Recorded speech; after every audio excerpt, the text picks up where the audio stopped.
Hello everyone. Hi. Hello. So today I'm going to be doing another soft-spoken favorites video of some of my favorite books that I've read this year. So it's halfway through and I have a couple favorite books that I've read. My reading goal this year is to read 40.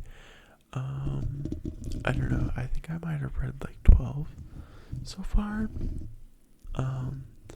So I'm gonna spend a lot of time this summer reading. It's a lot harder during the school year.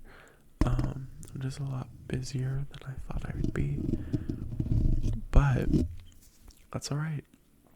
So the last time I did a soft-spoken video, a lot of people really liked it.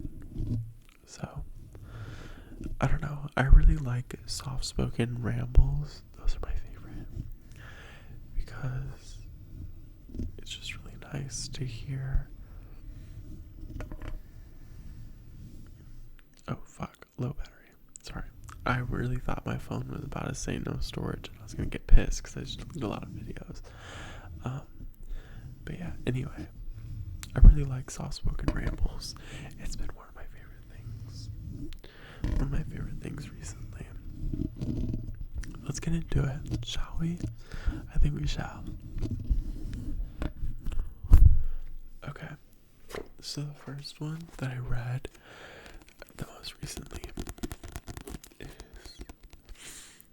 Aristotle and Dante Discover the Secrets of the Universe. This is a really good book. I really liked it. It is a YA novel, young adult novel, set in a high school, following these two characters from the ages of 15 through 17. So, if that's not your thing, I get it. I personally wasn't too thrilled when I discovered that it was. YA, the writing style is very it's not as cerebral as I'd like. I kind of like books that keep me on my toes, you know? This one was a little different, but I really do like it because I really think that the story of the characters was really important to read, and I thought that the overall message was really good, and I felt like I, to some extent, saw myself in these characters. If I believe this is on Book Talk, I'm not on TikTok. I deleted it a long time ago because it wasn't really good for my mental health, but my friend got this book for me for my birthday like last year, so I decided that I needed to read it, and it's really beautiful. And it also follows, not only does it kind of follow characters discovering sexuality and such, it follows these characters who are both Mexican Americans and just like their experiences like growing up. And I believe it's set in El Paso. So I really liked it. I grew really attached to the characters, and the best thing about this is short chapters. I love books that have short chapters. It's my favorite. I feel like I read it so much more faster. Yeah, it has 4 awards. Number 1, I'm not really sure what award that is. It's covered up by a sticker. But number 2 is the Stonewall Award.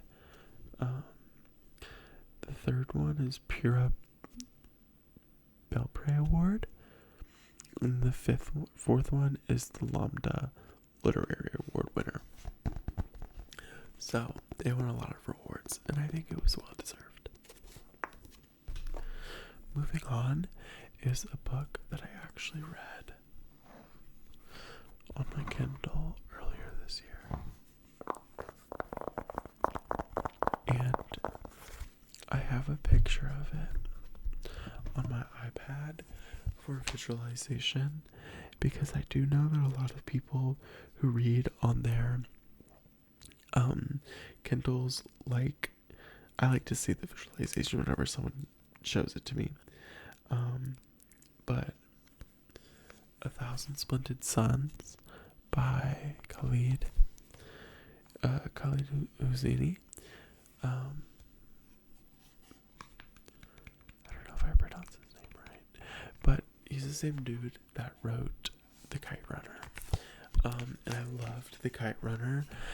The Kite Runner had me like bawling to myself at like 11 p.m. on some random school night, and I will never be the same after it. And so I just loved how the author writes novels. I picked this one up. It's a very big ongoing debate in the literary world. A lot of people say that The Kite Runner is better. A lot of people say that 1,000 Splendid Suns is arguably his best book. So I think you have to read both to make that opinion. And I'm not going to tell you which one I think I like best, because I don't really want to make that decision for myself either. But this book was really, really beautiful. And again, super, super complex.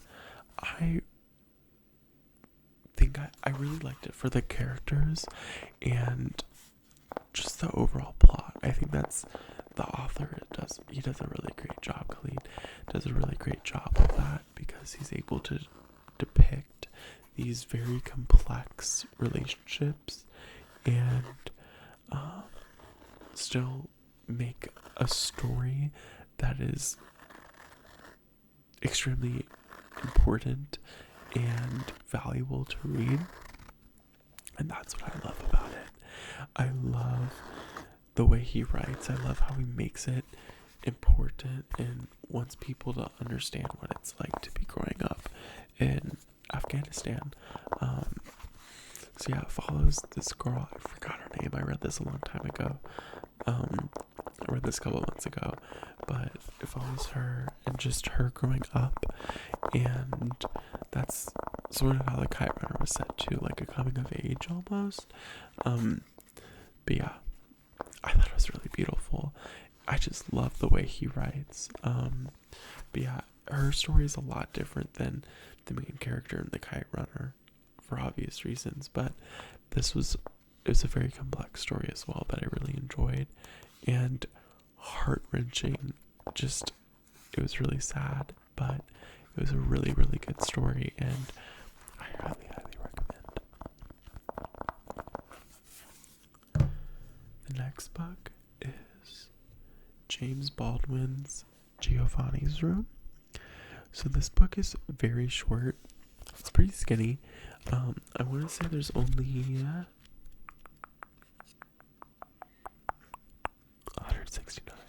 169 pages.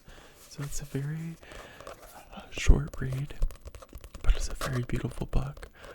James Baldwin is a magnificent writer, and this book is set in 1950s Paris. It's another gay book. Gay. That's an overall trend this year. I've had a whole bunch of things on my TBR, and a huge portion of my TBR is reading about gay literature and growing up gay, and because I think like when I was growing up gay, it would have been really nice to hear, like in middle school especially, and like early high school. I feel like these characters would have been really helpful for me, and really helped me navigate sexuality better. And so that's why I'm reading a lot of gay books, to heal my inner child, but also to understand that, it could have been worse. Like, these people are pioneers. This is what other people had to go through. It's really beautiful. The characters in this are so complex, and the ending had me shocked. But it was a really beautiful novel, and I feel like it really depicted a really good depiction of the gay community and just like growing up gay and navigating the expectations that your family puts on you as, the male. Maybe you're the one who's supposed to provide for the family or take over the family business or whatever, and navigating that because they might not think that you are as valid or whatever because you are gay, because of your sexuality.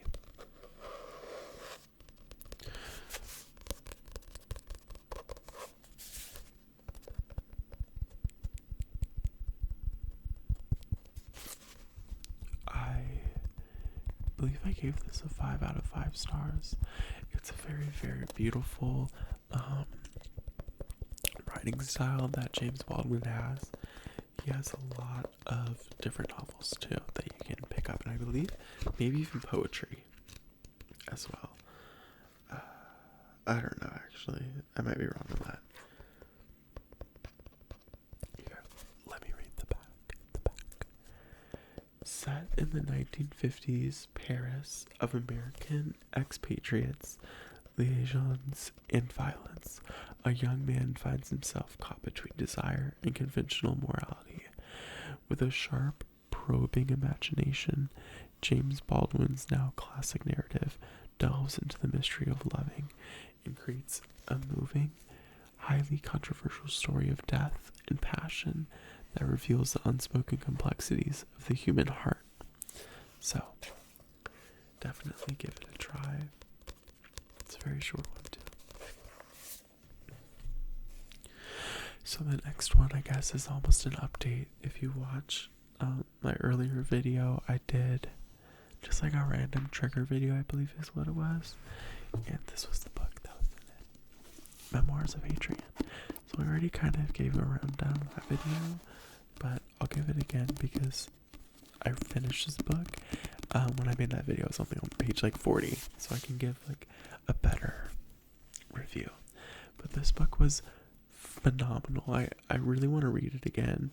It had beautiful images in it, which I thought were really helpful to sort of like depict these characters.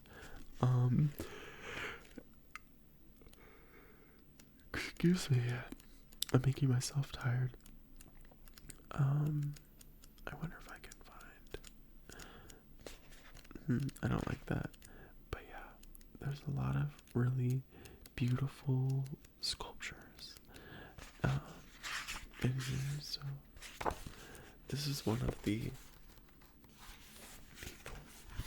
Just like all of a sudden you're reading and you see a picture of a sculpture of someone that you're reading about. So, Marguerite,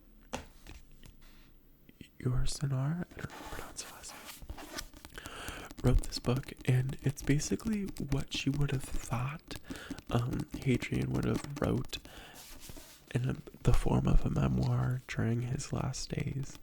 And so I think it is still historically accurate.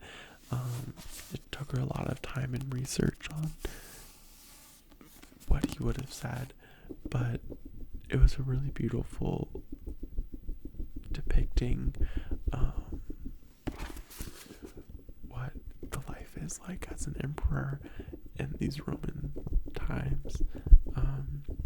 I don't remember what years it was, but just the writing style is beautiful. It's gorgeous. Like,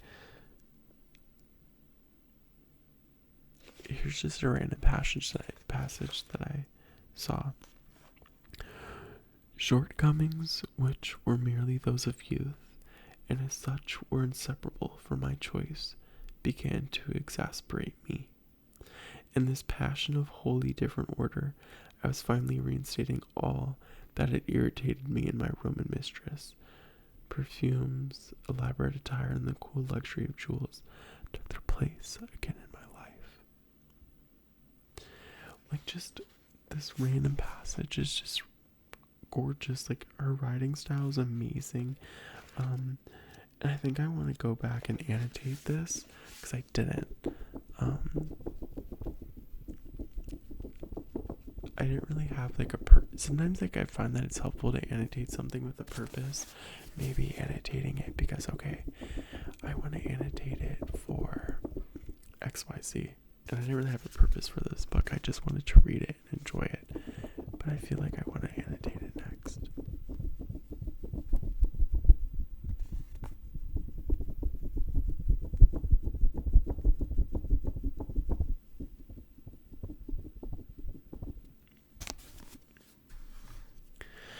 The next book, I believe this is the first book that I read this year. I might have started in 2022 though. Is A Little Life by Hanya. Yanagihara. Sorry, I don't recognize that either. When I tell you this book destroyed me, it did. I think about Jude all the time. If you are in the right mental state, I highly, highly recommend this book. I have nothing but amazing things to say about it, and the prose of it is just beautiful. It's a very long novel, but it's so worth it. Let's see. I don't know why the top of it is blue. Do you see that? It was not like that, but I find that a lot of my paperback books, just my books in general, get pretty torn and destroyed. I can't help it. I'm always carrying them around with me, so that's not my fault. A L I D D L E L I F E. A Little Life, A Little Life, A Little Life. A Little Life follows 4 college classmates, broke adrift and buoyed only by their friendship and ambition as they move to New York in search of fame and fortune. While their relationships, which are tinged by addiction, success, and pride, deepen over the decades, the men are held together by their devotion to the brilliant, enigmatic Jude, a man scarred by an unspeakable childhood trauma, a hymn to brotherly bonds, and a masterful depiction of love in the 21st century. Hanya Yanagihara's stunning novels about the families we are born into and those that we make for ourselves.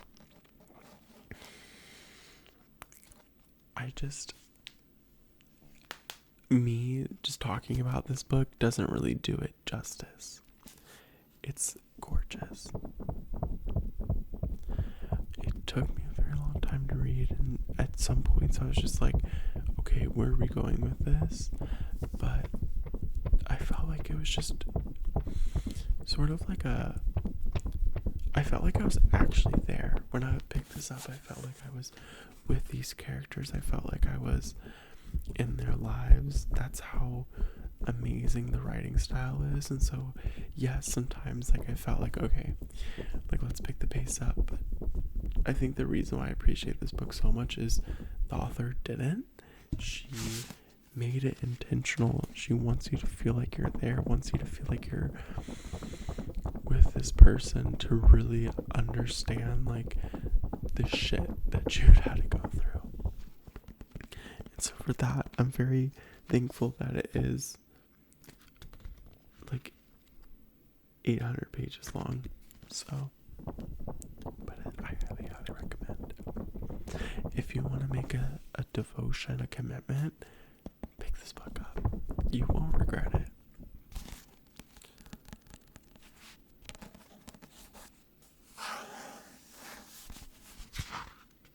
I'm not a huge crier when it comes to books, so I didn't cry.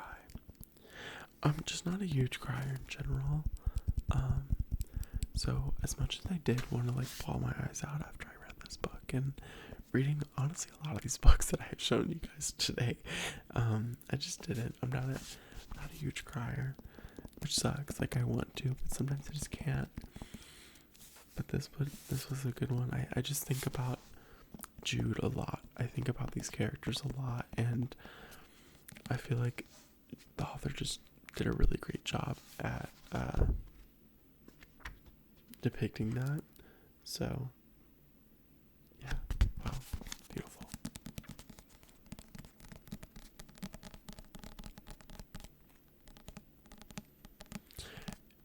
And especially just navigating relationships as you get older, I feel like it was a really good like exploration to that, because I usually read books with people who are my age, and this book, like, I think it starts, it goes back in time, of course, but they get older. They're a lot older than me in this book, but I love it. I love this book so much. Please read it. I'm like on my hands and knees begging you to do that right now. The next book I have is another book I read on my Kindle. I believe this book is also getting really popular online, but it's The Secret History by Donna Tartt. Wow, phenomenal. Again, sort of similar vibes to A Little Life. You have to really like appreciate the writing style, and you just have to trust the process of where you're being taken by Donna Tartt. It's such a great novel. If you like sort of Greek history, if you're intrigued by that, I think you might like this book. You don't have to know Greek history at all, Greek traditions, none of that. But the characters, they all get to know each other because they're in this Greek classics class. So sometimes they make references to that. And I thought that was interesting. And like philosophical statements and yada yada yada. But I really liked it for that reason. And I thought it was a really, really beautiful book because of that. I really enjoyed reading this. The ending was great. It was really nice. It's about these college students in this like great class, and just like it follows along this one character, Richard, and it follows along his experiences of navigating this new college and friends and the shit that his friends do. I don't know, I did not do that justice at all, but they're all kind of crazy. In many ways, I thought that this could be interpreted as a satire, in many ways, about these specific archetypes of characters, or not even characters, but just people in general. Maybe one character kind of thought that he was a shit, that he was super smart and whatever, and you can see early in the book that maybe Donna Tartt is making this something that you laugh at, I caught myself laughing a couple times in this book. I don't know if I was supposed to, but I was like, she just did a really good job at kind of making these characters, some of the characters, be like really real. Like, it's like, okay, it's that one person and that one class that is always just like a smart ass, and you're just like, okay, we get it. I feel like she did a really good job at depicting that, and just like different types of characters all in one setting, in one place. But yeah, it was a really, really great book. It's been out forever, so I highly, highly recommend it. My low battery's going off again. Okay, girl, we get it. But I'm almost done. I have one more book. This was the last book that I read on my Kindle. On Earth, We're Briefly Gorgeous. On Earth, We're Briefly Gorgeous by Ocean Vuong. Wow. This book just took me through a loop. It was looping me. It was great. I think it was very philosophical in all the right ways, very cerebral to an extent in all the right ways. I think it's technically I think it's a memoir. I think it's don't even listen to me. Fuck, sorry. But maybe read the back of the cover to get more. But it was just a really great novel. Oh my god. It was just really beautiful. The way he talks about his mother and his grandmother, and basically his experiences being I don't think he was an immigrant to the United States. I think his mom and his grandma were, but growing up with a family who was immigrants, and what that's like, experiencing American culture, but also being in this other culture, Vietnamese culture, and the shit his mom had to go through, his dad had to go through, his grandma had to go through because of the Vietnam War, those repercussions and the setbacks that you might face because you are an immigrant. And so I thought it was really beautiful. And it also it explores sexuality, and it explores the philosophy of growing old, and respecting your elders. To what extent do you do that? How do you navigate that? How do you navigate death and relationships, sort of sometimes without guidance, with feeling like you're alone? It was just a really great novel that went through so many things that I think are really important to explore in your life. I just loved it. I finished it. I believe I started it and finished. No, that's not true. But I finished it on an airplane. And I just remember, once I closed my Kindle, I was just like, what do I do now? I just was kind of mind fucked, because this is a really, really great novel.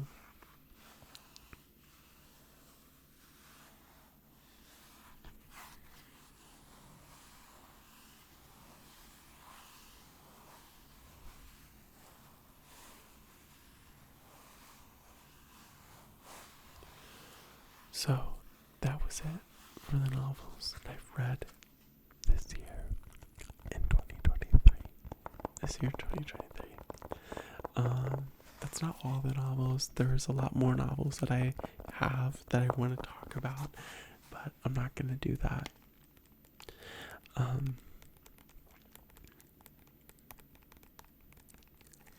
I also want to say thank you for 100 subscribers.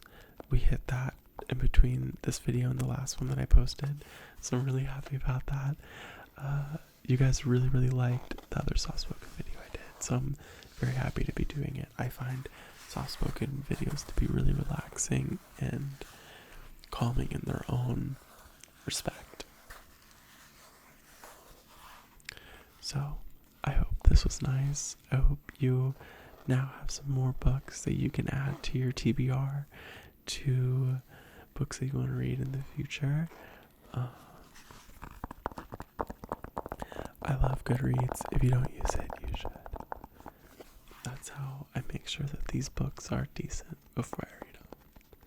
But yeah, I love reading, and I hope to update you all with some more books that I've read in the future.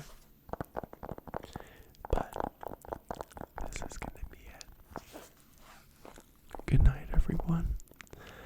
Or good morning, good evening, whenever you're watching this video. And I really hope you enjoyed. I'll see you guys later.